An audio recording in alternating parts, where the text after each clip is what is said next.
It's time now for us to take a look back at this week's headline-making stories in our Reporter's Rewind. And our guests at the round table are freelance journalist Aaron Cantu, who's written for The Guardian, Salon.com, and The Nation magazine.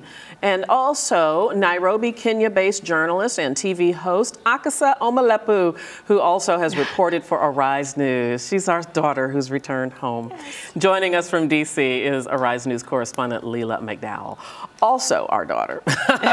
Welcome to all of you. Good to see you again, Aaron. It's been a little while. Yeah, it's been a few months. Yeah, good to see you. All right, let's jump right in. And I think I want to start with the story that came out of Florida that there is legislation being passed that would make it illegal to feed the homeless. Now, I know that you've written an article about this, Aaron, so let me start off with you. Can you explain this? Sure. Well, like, to put it in context, I mean, it's part of a nationwide trend.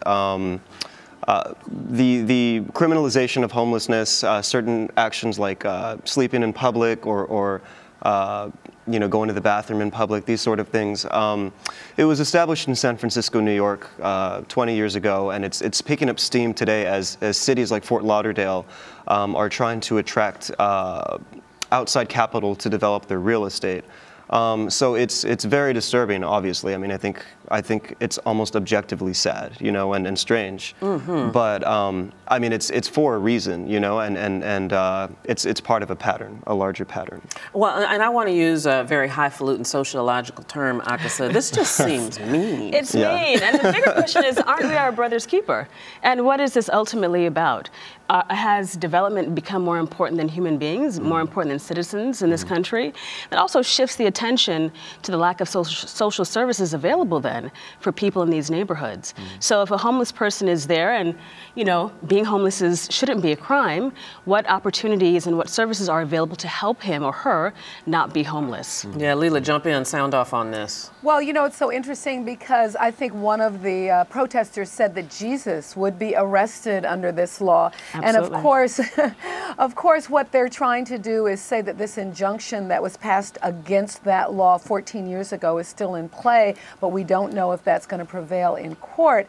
And I think what we're seeing nationally is this criminalization of the poor. So you see in, you know, federally this push by Republicans, for example, to drug test welfare recipients. You see, you know, attempts to cut, they wouldn't even pass $5 million to extend food stamps at a time when, you know, the numbers of Americans had exploded who were food insecure. So we are seeing this criminalization of the poor, and I think that's only going to intensify with a GOP-controlled Senate and House. Yeah, that's a very disturbing trend. I want to move on to our next topic because we've got a couple more that I want to get to. Of course, the whole nation is watching and waiting on the grand jury's decision in terms of the indictment of Officer Darren Wilson in the killing of unarmed teen Michael Brown Jr.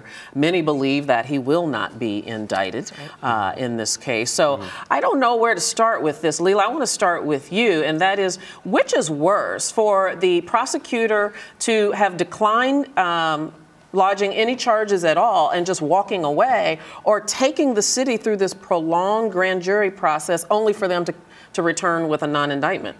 Yeah, and both of those scenarios are painful because, you know, shouldn't the jury decide the case, a jury decide the facts of this case? And I think, unfortunately, we're seeing in the terms of the national discourse, the wrong question being asked and the wrong focus. The focus is on, will people be violent? Will they respond violently?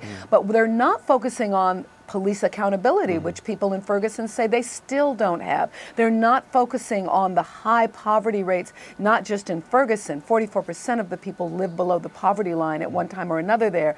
But if you look at cities and suburbs like that around the country, African Americans are suffering some severe poverty rates, 3 and 4 in Wisconsin, for example. So the wrong questions are being asked. They're focusing on the manifestation of the symptom, the protest against what is perceived as the injustice, but they're not focusing on the injustice themselves. And Aaron, you have a bit of I'm going to let you get in just a second. I can say you have a bit of a personal experience. You went to a weekend protest. Yeah, well, there was organizers called it a weekend of resistance. It was October 12th through the 14th, and I mean, it was really inspiring, and the organizing that they're doing, and I mean, they're upset, rightfully so, you know, at all these structural problems, the lack of police accountability.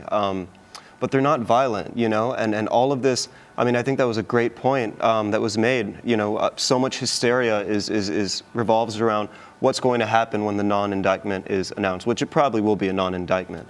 But protesters themselves haven't been the ones who've been violent. You know, I mean, the whole thing was instigated by police, and police were the ones who came out in militarized gear and provoked people. And then yesterday you had the KKK put out a flyer saying that they would be there and that they would respond with lethal force to any protesters they perceived as being violent. So in all these characters in this, you know, tragic comedy, it's not a comedy, it's a tragedy, it's a straight comedy, it's a tragedy. The protesters themselves have been the ones, they've been the least violent, they've been the least prone to any sort of hurting of human life. Yeah, but so to be fair, there have been a few bad actors amongst the protesters. You know, they've looted stores and set them on fire and thrown bottles. Sure. So there have been a few, but it was the exception. You know, destroying property isn't the same as taking a life. Yeah. And then also long-term, I'd be curious to see what happens in terms of reform, police reform, because this is a systematic issue, systematic problem rather. What are we going to do about the militarization of city police officers? That's quite problematic in the United States. We're not, you know, terrorists in our own country. We have to address the militarization of police in America, I think. Yeah, such an important point to make. And many people are hoping that that will be something positive that comes out of this, but only time will tell. All right, we just really have a minute or so. So you guys just say like 20 seconds on this last one. That's the Keystone XL pipeline. Leila, if you can, just give me a couple of seconds 20 seconds, tough decision for Obama. He's between a rock and a hard place. If he signs this legislation, which could very easily pass with 60 votes, then he's going to anger environmentalists in the Democratic base. If he vetoes it, it could hurt Mary Landrieu, and that could result in a veto-proof majority in the Senate. Aaron. Tough decision. I really think, I mean, the Keystone is part of a larger problem that we need to decarbonize our economy. And so whatever the political calculus, I mean, I think it has to be rejected, as does fracking, as does the carbon economy. And then finally, the issue of climate change also needs to be addressed, because it's only one part of a bigger issue of how do we tackle climate change in America. You know, what's a shame with this particular issue is that it has become completely politicized, and everything is at the end of the day, but that really, it's all about the political stakes that are at risk here. That's all so right. true. We have to stop right there. Leila McDowell out in Washington, D.C. Aaron Cantu, Akissa, Omulepo. So good to see you. Good to see you. Thank you guys all. Have a great weekend. You too. You too. And you're watching Arise America.